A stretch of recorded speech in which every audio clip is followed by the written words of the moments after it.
it's kind of almost used up all of its plausible deniability by striking Israel directly and the retaliation from Tel Aviv and then Tehran once again.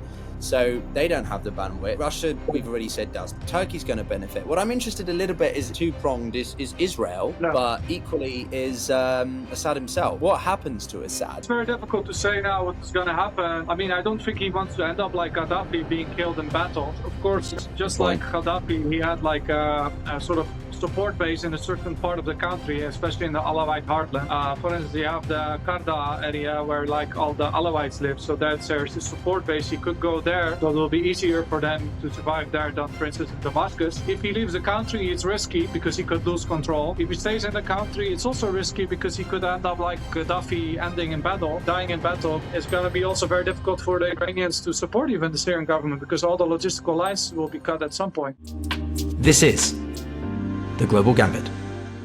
From the crumbling walls of Aleppo to the crossroads of Homs, Syria stands on the brink of genuine potential transformation.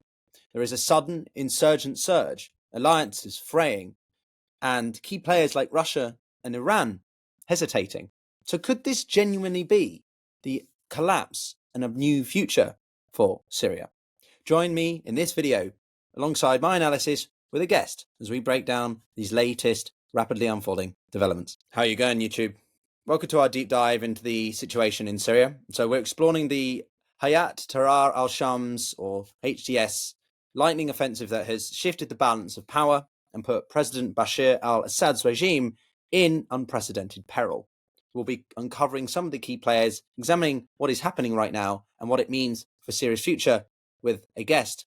So be sure to stick around in the next 5 minutes as we outline just what has been happening since the last video recording, which you can find on screen now if you want a bit more of a broader overview. So in the past few weeks, as we've seen, conflicts continue to upscale around other parts of the Middle East and in Ukraine, and then a ceasefire in Lebanon. The status quo in Syria has equally become upended. After years of a grinding conflict, the Ismailist-led Hay'at Tahrir al-Sham, or HTS, has seized two major cities, first Aleppo and Hama, and is now eyeing Homs. This isn't just another battle. Homs is arguably what people say is the gateway to Assad's strongholds in Damascus and the coastal regions.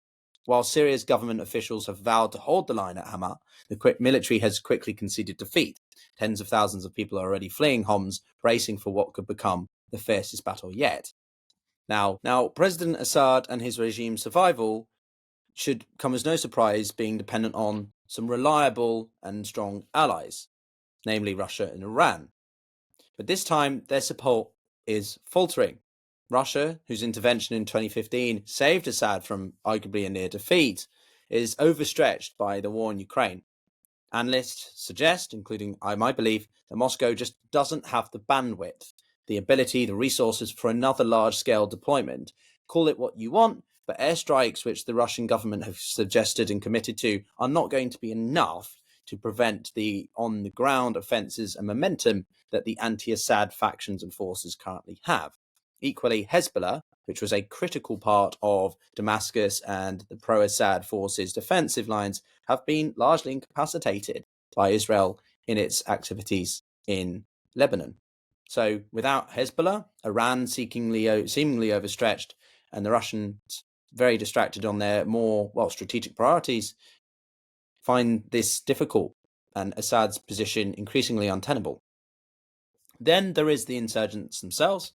Led by HTS, they have built a strength for years in around Idlib, refusing to cede that territory to Assad's forces when the civil war arguably got more frozen. With the Unified Military Operations Command now, they are capitalizing on Assad's stretched forces and lack of morale, and unlike the fractured rebel groups of the past, this alliance is very determined and focused, arguably, to get Damascus within their sights. And this is only made worse by the disproportionate loss of external support for Assad. So it's a double whammy, if you like. Then Homs, specifically, it's not just another city. It does sit at the crossroads for people within Syria, as well as who follow this issue closely, including my guest, that are believing that if they can get Homs, this will only be a matter of time before Damascus also falls. Losing it could open a path to the coast, even threatening Russia's naval base in Tartus, for example. And very last, is a bit more about. Of course, the external factors of this are arguably the hardest to tell. If we are unsure about how complex the internal sides are, then it's difficult to know exactly what external countries and parties could be doing. But in my mind, Turkey is arguably one of the countries most likely to benefit in the long term from this outcome, depending upon just how well the anti-Assad forces and entities do in reaching and overthrowing Assad.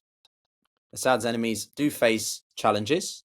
The opposition, whilst united in its desire to replace Assad, doesn't mean that Syria is going to be free of issues. Not only the different visions and ideas for the future of Syria amongst the internal parties that are vying to take over or overthrow at least Assad, there is the external element in the various countries vying to influence the potential direction of this rapidly unfolding situation, let alone considering the broader context of the whole Middle East, which in and of itself is in an unprecedented state of flux. All these issues and more, we had a deeper dive with my guest, Wladimir van Wilgenburg. And so I ask, if you enjoy the conversation, to consider subscribing and support the channel by giving this video a like and maybe sharing this with a friend or a family member who appreciates and cares about these topics as much as you seem to do. Equally, it really does help the channel grow, and I appreciate all of you who've been part of that journey so far. But now, on to my conversation with Wladimir. Right now, the situation is in flux as more forces continue to take other settlements, other gains, including Hama and Homs, where we're seeing thousands of fleeing Syrians at the moment as opposition forces close in.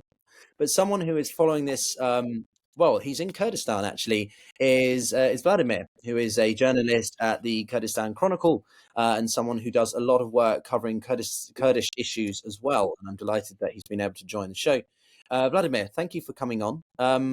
I mean, I don't really know where to start. It's very quickly unfolding. So maybe you could give us a snapshot of what we've seen since the developments in Aleppo, and then we can go into maybe sort of, speculation if you want, or, some other areas. Yeah, well, it all started last week when Hay'at Tahrir al-Sham, offshoot of Al-Qaeda, they don't have links to Al-Qaeda anymore. They said they split from them. They launched an offensive towards, actually, they were not going towards Aleppo. They were trying to take areas around Idlib, but when they saw that the regime defenses collapsed quickly, they moved on to Aleppo city, and they quickly took it last week. They also took the town of Hama, and now they're also fighting for the city of Homs, which they are very close to, because there's also reports that the Syrian government already withdrew from Homs. So they have made like a very lightning offensive towards all these cities.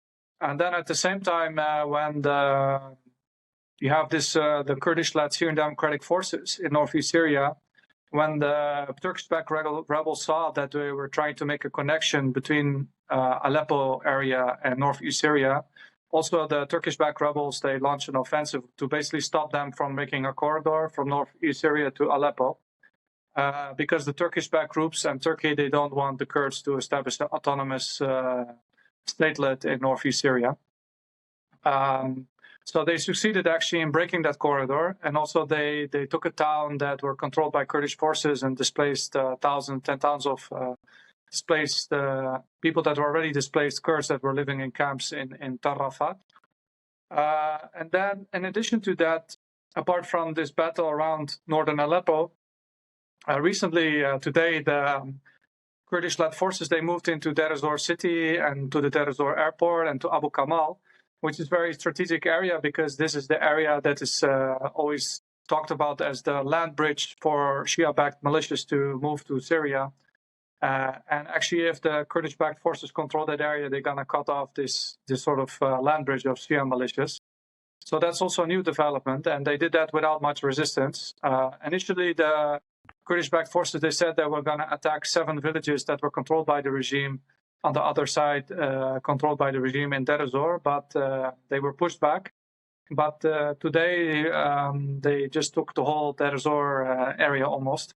So that's like a big development that Kurds now, I mean, they control almost 40% of Syria. And then you have the Hay'at Tahrir al-Sham, which before just controlled the Idlib province. Now they control Aleppo, Idlib, Hama, parts of the Aleppo countryside, and now maybe in the future also Homs, because it seems that they're progressing. And then also at the same time, there's also reports of fighting in Dara. Although it's not really clear who's fighting there, but there was always this rebel groups that were still present in Dara, sometimes carrying out these attacks. So yeah, and then there are reports that there was an attempted military coup in Damascus today, which was reported by Syrian government media, not by like rumors on the internet. It was like confirmed by Syrian government media. So there's a lot of things going on, and it seems that the Syrian regime is collapsing slowly. But of course, we have to see in the end how it will go, because you still have the Alawite heartland, where you have a lot of militias, and you have Damascus. And then you also have the Druze areas close to the Jordanian-Israeli border. You have South Syria also. So we have to see how it will all develop. But it's a very surprising development that people didn't expect. And it also started immediately after the ceasefire in Lebanon. Yeah, no, it comes, less than 2.5 weeks after the ceasefire between Israel and Lebanon, which hasn't really been respected. The two sides, Hezbollah and IDF specifically, continue to breach that. So, it comes off the back. Maybe I think they're just the forces in this case are taking advantage of a generally chaotic situation, right? It's I know the word unprecedented is losing its value at this point, but there is no other way to, I think, describe it, which is that we are seeing, not just one part of the Levant in disarray, but now it spills over into Syria, which has never really been that stable since the past few years, and people begin to worry about this spillover into Iraq, obviously, given how the Syrian civil war and the ISIS presence in the sort of 2010s sort of blurred between the two borders, didn't it?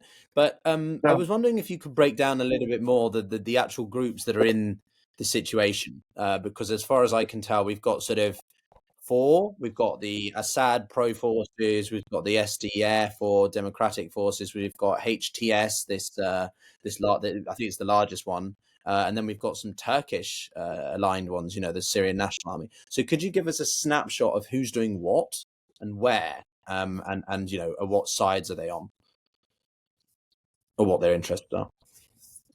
The HTS, which you could compare as a sort of compared to the Taliban, like an Islamist rebel force. They're moving up towards Homs, so they're like going from Idlib, they went Aleppo, and now they're going slowly towards Homs. So they are fighting in Homs, and after Homs you have Damascus. So that's actually the main battle. Then you have the Turkish-backed rebels that were present on the northern Syria, on the border with Turkey. They were trying to cut the corridor that the Kurds were trying to create between northeast Syria and Aleppo. And then you have heavy fighting between the Turkish-backed rebels and the Kurdish-backed forces around Manbij, a town also close to the Turkish border. And then at the same time, the Kurds are moving up from the areas they control in Deir ez-Zor. They're moving up towards the areas that used to be under control of the Syrian regime, and also they're moving up to southern Raqqa. So the Kurdish-led forces already control the city of Raqqa and parts of Deir ez-Zor, but now they almost control all of Deir ez-Zor province. And that's very strategic. So you have this, and then of course you still have the Syrian regime that's still in the Alawite heartland, and they're still in Damascus, and they're fighting in Homs against Islamist rebels. And then you still have southern Syria, where it's not very clear what is going on there. So it's quite confusing. Like everywhere, it's blowing up. And like a lot of people thought that the Syrian conflict was frozen, but it seems that the issues were never solved, because I think the biggest problem was that the Syrian government never wanted to make concessions. And that's why we got in sort of a conflict, like the conflict continued, because there were never sort of concessions. There were several attempts to make, for instance, deals between the Syrian government and the Syrian opposition, but they never worked out, despite even attempts from Russia and Iran and Turkey and the UN. And then also there were talks between the Kurds and Damascus. They also tried to have their separate agreement, that this also didn't work. So Assad never wanted to make concessions.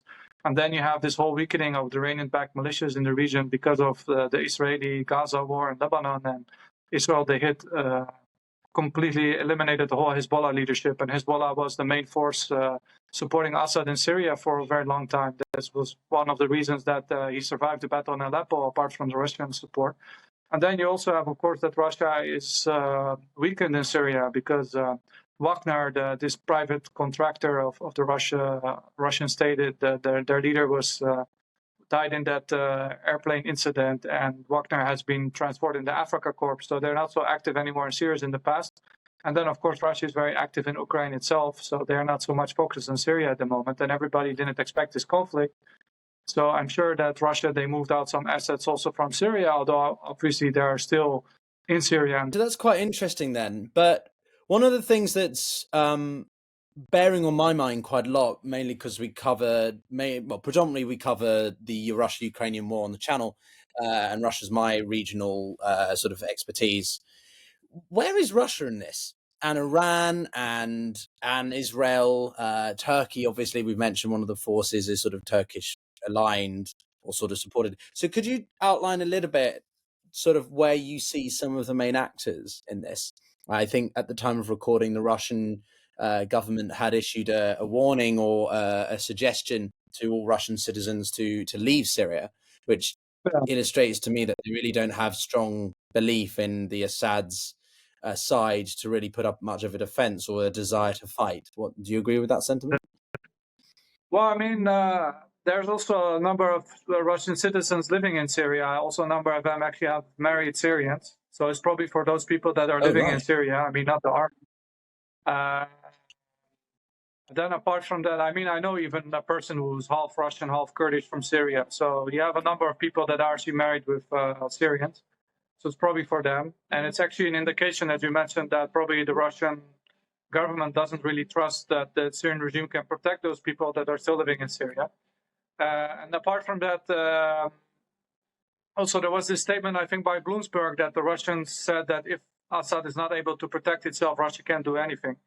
So I don't know if that was true, that report by Bloomberg, because I saw it on social media, but I couldn't find the original Bloomberg report. So apart from the Russians that have been heavily supporting the Syrian regime because they saw what happened in Libya with Gaddafi, so they didn't want Assad to fall, and also they have a big naval base close to Tartus. You also have Turkey. Turkey has been supporting the rebels against the Syrian regime. And Erdogan, he made a statement recently that he said that he hopes when the rebels are marching towards Homs and Damascus that there will not be any major problems. So it seems that Turkey sort of is supporting this march on Damascus. And also in the beginning of the Syrian civil war, actually, I think it was Erdogan who was saying that he hopes that at one point that he's gonna pray in the Umayyad mosque in Syria. So since the beginning of the Syrian civil war, I mean, they used to be friends, the Assad family and the Erdogan family. But later they became enemies. So there have been also several attempts by Turkey and the Syrian regime to talk, but the Syrian regime wanted the Turkish army to leave. And Turkey wanted to have changes in the Syrian government structure, and these talks, they didn't go anywhere. And then, of course, you have Iran, which has heavily supported Bashar al-Assad. I mean, what interesting was that when the war happened between Israel and Hezbollah, that Assad sort of stayed out of this conflict. But despite of that, I mean, the Iranians wouldn't really like Assad falling because it will also be like another blow to their prestige in the region. And you saw a lot of the Hajj-Shabi armed groups, militias, they are saying that they are not going to allow Damascus to fall because you have one Shia shrine in Damascus called, I think, the Zainab shrine. So you have like Afghan Shia militias there, you have Shia militias from Lebanon, you have Shia militias from Iraq and different other groups that are supporting the Assad regime. And I think this is also one of the reasons why Assad was until now able not to be overthrown by the rebels, because of the Russian air support and because of this manpower that these Iranian-backed militias provided to Assad, because the Syrian army is just a bunch of conscripts. I mean, they have some special units, but these conscripts are not very much willing to fight for the Syrian regime. And I now live, for instance, in Erbil. You have many Syrians that are actually fleeing Syria from pro-Syrian government areas to, for instance, in the past to Lebanon, although Lebanon doesn't want them anymore. And you also have them now here in Iraqi Kurdistan. They're working in several businesses. So you have a lot of people that are leaving because of this military conscription, and they're not willing to fight for the regime. So I think that's the reason that this defenses of Assad crumbled so much, is because the Iranian militias were not so able to support Assad regime anymore, and Russia is much more focused on Ukraine. And there are also reports that actually a number of Iranian-backed militias, they demobilized or left Syria and also left Aleppo. And this is also another reason why suddenly this defenses of Aleppo crumbled so fast. Yeah, I find it very unlikely that airstrikes by Russia would be enough to sort of, I don't know, offset the advancements on the ground. You need ground forces, really, some kind of ground entity to be able to stop that kind of thing. And Russia's not going to commit enough. That's the main point I made in my own, analytical overview video, whatever. I agree with that. Russia doesn't have much weight it can pull in this instance of all the forces, and this brings in a little bit more of the Kurdish side. All right, so a lot there, and as I said, I can't see how many countries will benefit from this situation. The Iranians don't have the bandwidth. Hezbollah is near, decimated, although they intend to rebuild, from what I've read. But the Iranians, I don't know how much they'd want to get involved. And I think what's been interesting about Tehran is its inability to effectively illustrate its deterrence, right? It's kind of almost used up all of its plausible deniability by striking Israel directly and the retaliation from Tel Aviv and then Tehran once again. So they don't have the bandwidth. Russia, we've already said, doesn't. Turkey's going to benefit. What I'm interested a little bit is two-pronged, is Israel, because they are obviously an anomaly in this regard. They don't really want to open another front, I think. No. But equally is Assad himself. What happens to Assad? Does he just disappear into the abyss? Or is he going to try and come back again in some longer term framework? He gathers himself and his supporters and he tries to retake the country. Or that's completely absurd. I mean, it's very difficult to say now what is going to happen. I mean, I don't think he wants to end up like Gaddafi, being killed in battle. But of course, just like Gaddafi, he had like a sort of support base in a certain part of the country, especially in the Alawite heartland. For instance, you have the Karda area where like all the Alawites live. So there's a support base. He could go there because it will be easier for him to survive there. And also the Russian military base is close to there. So it will be easier for them to survive there than, for instance, in Damascus. But he will most likely try to stay in the country because once the point that he leaves, I mean, there could be various things. There could be a military coup. There could be internal instability in the Syrian regime. Also, you have all these different kind of Syrian regime-backed militias that could turn against the government. I mean, for instance, you have the NDF that in the past have even fought against the Syrian army in the Hasaka province. So if he leaves the country, it's risky because he could lose control. If he stays in the country, it's also risky because he could end up like Gaddafi, ending in battle, dying in battle. But we have to see. It's like very. Until now, the rebels haven't reached Damascus yet. And although the Iranians there are very weakened, I mean, they can still send like Iranian-backed militias could send forces from Lebanon very easily to Damascus and from Iraq. But if the SDF takes these areas in Deir ez-Zor, and if the rebels are able to cut the roads between Damascus and Lebanon, it's going to be also very difficult for the Iranians to support even the Syrian government because all the logistical lines will be cut at some point if it continues like this. And then also now fighting is starting in southern Syria near the border of Jordan and Israel. So I think he's in a very precarious situation. But we have to see how it goes. But maybe he will step on a plane to Dubai. We don't know.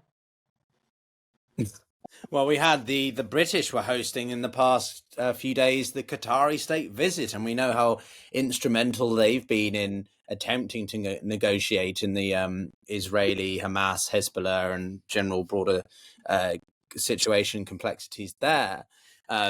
So if we got on a plane and sort of flew to one of the sort of Gulf states in that regard, that would be quite interesting. But all right, second to last question is obviously the US of A and Mr. Trump. I don't like particularly the fact that this channel is increasingly talking about Mr. Trump in this quantity, but he is going to be POTUS for a second term. And what I've made clear in other videos I've discussed is that I think his priority is China, 100% in terms of foreign policy. But in the regions where America still has a degree of a presence, whether or not it will diminish under him, his priority in the Middle East, simply speaking, is Tehran. And do you think he could play any role in this at all, or he just wants to pull American forces out, and he doesn't care about the Kurds, he doesn't care about American interests, because in his mind Syria is not significant enough to American interests? Well, I think it's difficult to say, but the current situation actually benefits Trump, because if he wants to weaken Iran, I mean, Iran is now very much weakened by these rebel offensives and also by the Kurds taking Deir ez-Zor. And apart from that, also, I mean, in the Trump administration, there are different people. You have some people say we have to withdraw from Syria, but you also have people that have better links with the Kurds. I mean, for instance, one of the Syrian Kurdish leaders was invited to an event by Tulsi Gabbard, for instance. Don't know how to pronounce her name very well. So at the same time, they have some ties. Yeah. So it's like a weird thing, this Trump administration. But in the end, you know, like, for instance, Kennedy was talking that in 2019 they withdrew because they were afraid of a conflict between the Kurds and Turkey, and they didn't want U.S. troops to be in between them. But in any way, I think for Trump, it's an opportunity, because Iran is very much weakened in Syria now even more. So it's an opportunity for him to do something. But we have to see with who he's going to sit down. Is he going to sit with the SDF, or he's going to make a deal with Turkey? We don't know. Obviously, we've recorded this on the 6th, 7th, that it will go out. Things could have changed even in that time. This is me speaking with Wladimir, he's coming from the Kurdish part of Iraq, so right in the hotspot of it, and someone who I greatly appreciate taking the time. We've had to record this a couple of times due to the internet going in and out where Wladimir is, but we've persevered, and we hope that you found the conversation interesting. And at the end of the day, my mind is also very much with the many individuals and civilians who are caught up in the middle of this conflict as well. But we'll be sure to come back with Wladimir and many more perspectives as the situation in Syria continues to unfold. But that's it from me. And as we say on the Global Gambit, absolutely, you've got to get playing, be played. Take care.